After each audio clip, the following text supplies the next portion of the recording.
اللي يرسل لك هذا المقطع ترى يحب لك الخير. أعرف واحد صديق لي يعني، وهو صراحة بالهاتف تلفون يتصل فيني دائما، وصاحب ليموزين مع تاكسي دائما يوصل الناس بالتاكسي.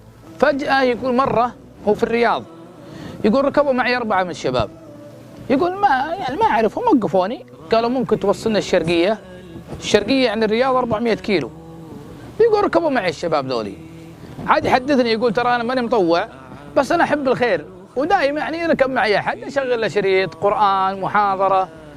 يقول إحنا في الطريق وقفنا عند محطة بنزين، وصراحة كان وقت صلاة العصر. يقول أول ما وقفت كذا ودخلت قلت لهم يا شباب أنا مستحي أقول لهم صلوا. يقول أنا ما أعرف أنصح، ماني بشيخ ولا بداعية.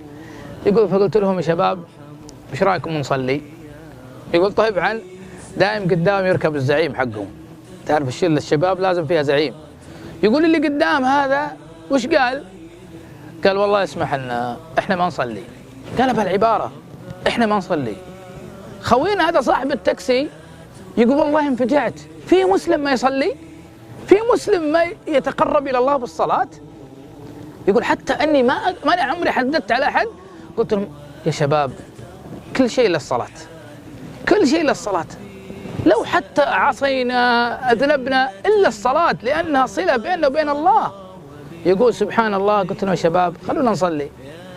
يقول هذا الزعيم نفسه اللي قال ما نصلي اعتذر، التفت على أخوياه قال لهم كانوا يا شباب ايش رأيكم خلونا نصلي. هذا صاحبهم الزعيم اللي فيهم قال يا شباب خلونا نصلي. يقول نزلوا معي هم 4 وأنا الخامس، توضينا ودخلنا المسجد، قالوا لي صلي فينا أنت. صلى فيهم راعي التاكسي هذا. أول يقول صليت بهم طبعا ركعتين صلاة العصر لأننا مسافرين. يقول صليت الركعتين ثم يوم سلمت التفت عليهم إلا واحد منهم ساجد، هو الزعيم هذا اللي قال أول ما نصلي ثم قال خلونا نصلي. لقيته ساجد. أخوياه شو يسوون معي؟ يمازحونه. قام عاد سوي نفسك مطوع. يوم حركوه فسقط فإذا هو ميت. هذه حصلت في طريق الرياض الشرقية. والله العظيم ان اصدقاء كلهم مو مصدقين، توقعوا انه يمزح. يا فلان قوم. واحد يقول من اخوياه يرش على وجه الماء، الثاني يقول يحط اذنه عند دقات قلبه. يقول وبدأ البكاء يضج في المسجد من اصدقائه 3 يصيحون صياح، حتى اجتمعوا اللي في المحطة من العمالة الهندية والبنغلاديشية، صارت ضجة. يقولوا لقيت واحد من الشباب هذول يصيح صياح مثل الطفل، فاكتشفت انه اخوه اللي اصغر منه. يا الله، واروح اهدي هذا ولا اهدي هذا، مسكت اخوه اذكره بالله، احمد ربك اخوك قبض الله روحه وهو ساجد، والانسان اذا مات على شيء بعث عليه، واخوك ان شاء الله يبعث ساجد.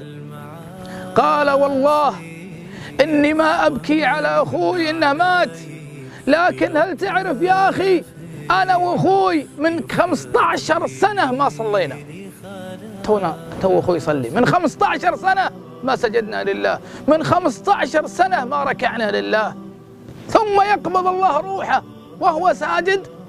الله اكبر، ما انتقم الله منه.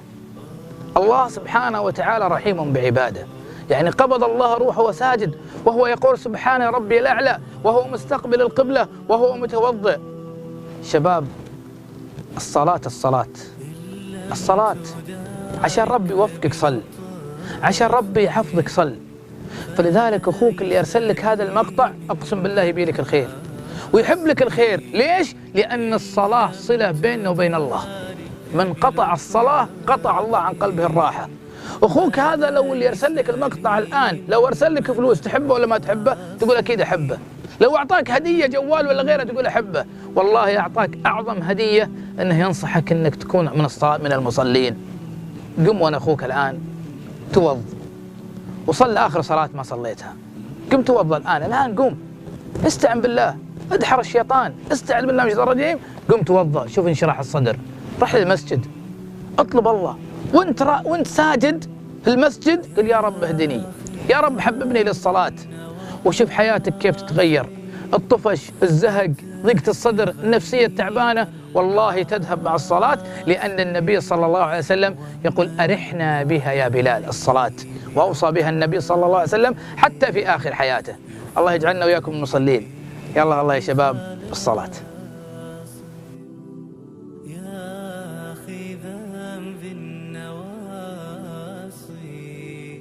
أدرك غريق المعاصي ومن عليه بلطف يفضي به لخلاص.